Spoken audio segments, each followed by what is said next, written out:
Kalau sin kan, macam mana kita nak tahu huruf tu baca 6 harakat? Kita tengok ejaan dia. Sin, ya, nun, 3. Kan, tu syarat yang pertama. Huruf tu mesti dieja dengan 3 huruf. Sin, ya, nun. Lepas tu dalam ejaan dia ada huruf mat, huruf ya. Kan? Sebab apa kita kena ingat dua syarat ni? Sebab kalau alif tu 3 huruf juga. Alif, lam, fa. Tapi tak ada huruf mat dalam ejaan tu kan? So alif tu tak jadi 6 harakat. Dia jadi alif. Macam tu je. Tapi huruf muqatta'ah, huruf-huruf ni kalau kita eja, dia syarat dia macam 3 huruf. Contoh sin, ya, nun.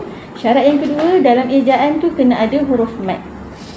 Okey, terkecuali untuk ain.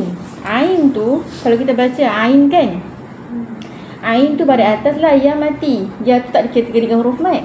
Dia kategori huruf lin. Tapi dia termasuk sekali. Sebab tu dekat ain sahaja kita kata dalam bacaan kita ada 2 wajah. Sama ada 6 harakat ataupun 4 harakat.